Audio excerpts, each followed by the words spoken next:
안녕하세요, 제절보프입니다. 오늘은 사상 최악의 해킹 사건 중 하나로 꼽히는 스턱스넷에 대해서 알아보도록 하겠습니다. 스턱스넷은 APT 공격의 알파이자 오메가적인 사례라고 합니다. APT 공격이란 매우 지능화된 공격으로 매우 지속적인 공격 위험을 의미합니다. 지능화된 공격이란 것은 매우 머리를 잘 썼다는 의미고, 지속적이란 의미는 잠복 기능이 매우 뛰어나다는 의미로 받아들이시면 됩니다. 2010년 유럽 벨라루시 공화국의 작은 보안회사 바이러스 블록아다는 이상한 프로그램을 하나 발견합니다. 이 프로그램은 스턱스넷이라는 특별한 키워드가 여러 번 등장해 스턱스넷이라는 이름을 붙였습니다. 그리고 7월 15일에는 브라이언 크랩스라는 기자에 의해 이 사실이 알려지게 됩니다. 바이러스 블록아다는 6월 17일 사용자가 감염된 USB 드라이브의 내용을 확인하는 경우 보안 패치가 적용된 윈도우 7을 감염시킬 수 있는 2개의 새로운 악성 코드 샘플을 발견했다고 밝혔다. 전문가들은 스턱스넷 초기 버전이 2009년에 유포가 시작된 걸로 보고 있습니다. 바이러스는 적어도 5에서 10만 대를 감염시켰다고 보고했습니다. 전문가들도 피해 범위가 어디까지인지 가늠하기 어려웠다고 봐야 합니다. 악성 코드의 최초 침입 루트는 USB였습니다. 바로가기 파일 또는 LNK 확장자를 갖는 파일은 일반적으로 자동으로 실행되지 않는다. 그러나 바로가기 파일이 USB 드라이브에 쓰이면 자동으로 실행될 수 있음을 발견했다. LNK는 바로가기 파일로 일반적으로 많은 사람들이 사용하는 파일입니다. 윈도우에서는 exe 파일을 바탕화면에 만들지 않고 바로가기를 만들어서 사용자가 편하게 사용하도록 만듭니다. 그런데 이 USB 안에 LNK를 만들어 두면 자동으로 실행되는 취약점이 윈도우에서 발견된 것입니다. 그것도 완벽하게 패치된 윈도우 7에서 말입니다. 렉너 커뮤니케이션의 CEO인 랄프 렉너는 스턱스넷을 분석한 전문가 중 한 명입니다. 그는 2011년 테드에 나와서 스턱스넷을 주제로 강연을 했습니다. 렉너는 스턱스넷을 실험실의 쥐처럼 시스템에 풀어놓고 관찰했습니다. 이 방법은 악성 코드 분석 기법에서 가장 많이 사용하는 방법입니다. 악성 코드로 실제 시스템을 감염시키고 이전과 이후를 비교하거나 어떤 기능을 동작하는지 관찰하는 매우 간단하면서도 효과적인 방법입니다. 하지만 이 실험실의 스턱스넷은 마치 냄새만 맡고 먹이를 먹지 않는 이상한 모습을 보였습니다. 감염된 윈도우에서 지멘스사의 프로그램을 찾는다는 그런 특이점 외에는 전혀 아무 동작을 하지 않았습니다. 이전까지 나온 다른 악성 코드와는 그 행위가 매우 달랐습니다. 이 코드에는 제로데이 공격 코드가 4개가 사용됐는데, 이 사실은 악성 코드 제작자가 이 코드를 만드는데 매우 많은 공을 들였다는 것을 의미합니다. 실제로 제로데이 코드는 패치가 나오지 않은 코드로 방어가 매우 어렵습니다. 그래서 아주 비싼 가격에 블랙 마켓을 통해 거래되곤 합니다. 하나의 악성 코드에 4개나 되는 제로데이 공격이 사용된 것은 전례가 없는 일이었습니다. 이렇게 공을 들여 만들어진 프로그램이 냄새만 맡고 아무것도 하지 않는다니 매우 황당한 일이었습니다.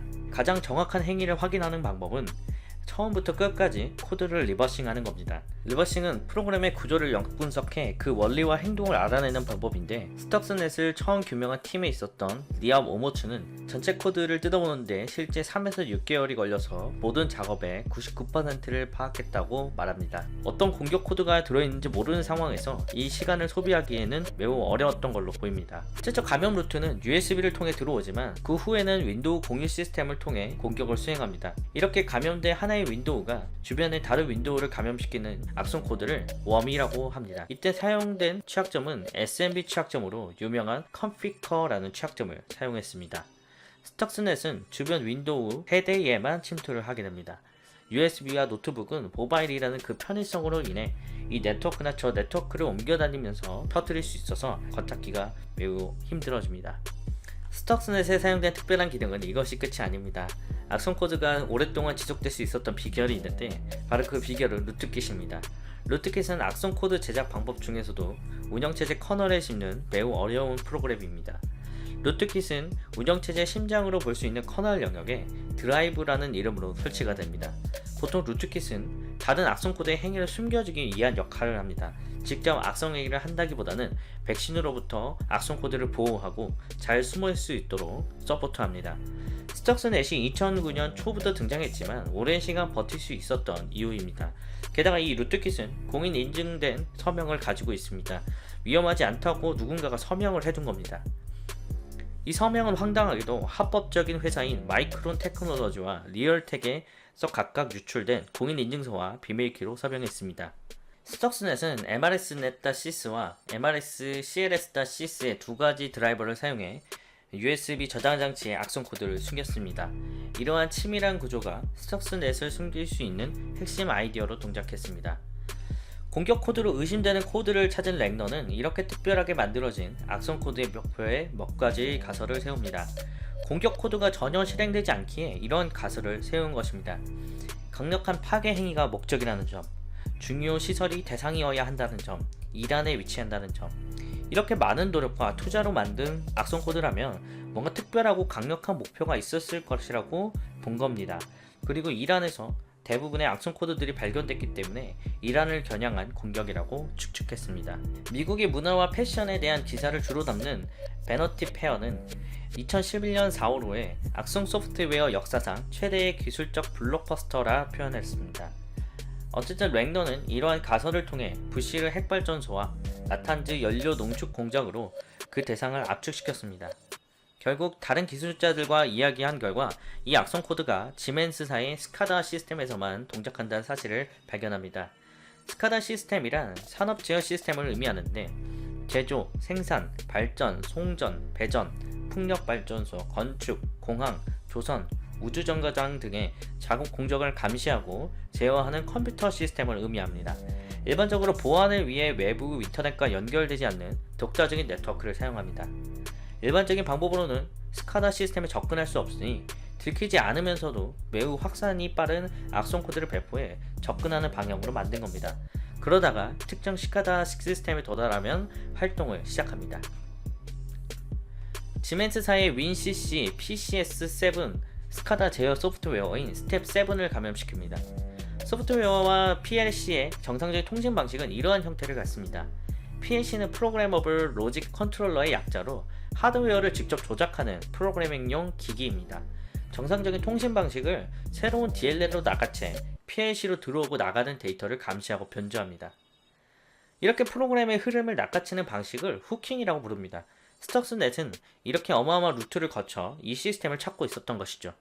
특히 가변 주파수 드라이브가 설치된 PLC 시스템 중에서도 모터의 주파수가 806Hz, 1210Hz 사이로 동작하는 시스템만 공격했습니다.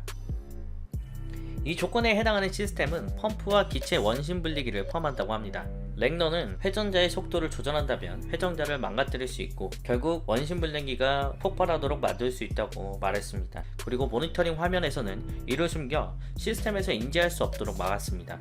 랭너와 오머츠는 코드 분석 중 데이터 구조에서 164라는 숫자를 찾았고 15단계로 공격이 나누어져 있는 것을 발견했습니다. 그들은 이것이 나탄즈와 어떤 연관이 있는지 조사했습니다. 그 결과 나탄즈의 핵시설이 캐스케이드라는 다층 구조로 되어 있고 각 층에는 164개의 원심 분리기가 설치되어 있다는 것을 알아냈습니다. 그리고 이 원심 분리기도 15단계로 나누어져 있습니다.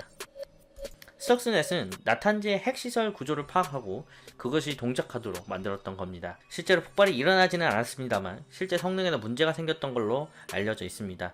이란의 준공식 채널인 이란 학생 뉴스 통신은 2010년 9월 24일 이란 원자력 기구 전문가들이 시스템에서 스톡스넷을 제거할 방법을 논의하기 위해 모였다고 보도했습니다. 그리고 인터뷰와 국영신문에서 직원들의 PC만 감염되고 정부 시스템에 큰 피해를 끼치지 않았다고 보도했습니다. 테드의 강의 끝에 사회자가 이 사건의 모사드와 연관이 되어 있느냐는 질문에 랄프 랭너는 이렇게 대답합니다. 모사드가 연루되어 있습니다. 하지만 주도 세력은 이스라엘이 아닙니다. 그 주도 세력은 사이버 초강대국입니다. 그 유일한 나라가 바로 미국입니다. 정말 다행입니다. 그렇지 않았다면 문제가 더 심각했을 테니까요. 이 사건으로 이스라엘 일간지에 따르면 원심 분리기의 성능이 30% 감소했다고 밝혔고 미국 과학자 연맹은 이란의 핵시설 생산량이 오히려 증가했다고 분석했습니다. 국제원자력 기구에서 나탄즈 시설에 설치한 카메라에는 스톡스넷이 활동한 무렵에 900에서 1000개의 원심 분리기를 해체하는 모습도 포착됐다고 합니다. 과학국제안보연구소는 2012년 12월에 이렇게 결론지었습니다. 스톡스넷의 공격은 원심 분리기의 회전수를 올렸다가 내리는 것을 반복하여 모터에 심한 진동과 왜곡을 일으켜 파괴하는 것으로 보인다. 핵시설의 원심 분리기를 모두 파괴하는 것이 목표라면 스터스넷은 실패한 것이다. 그러나 연구자들이 눈치채지 못하는 사이 보다 제한된 숫자의 원심 분리기를 파괴하여 진행을 지연시키는 것이 목표라면 일시적이나마 성공을 거둔 것으로 보인다. 미국인지는 확신할 수 없습니다만 분명히 엄청난 비용과 자원이 투자된 프로젝트인 것만은 분명합니다. 핵을 개발하고 있던 이란과 그를 저지하려는 이스라엘과 미국과의 관계, 그리고 완벽에 가까운 계획으로 만들어진 악순 코드, 갈수록 심해지는 국가 간의 정보전쟁. 우리는 겉으로 알 수는 없지만 그 전쟁은 어쩌면 이미 엄청나게 진행 중인 것 같습니다. 더욱더 분발해서 정보와 전쟁으로부터 소중한 것을 보호할 수 있도록 노력해야겠습니다. 열공합시다. 재질포표였습니다.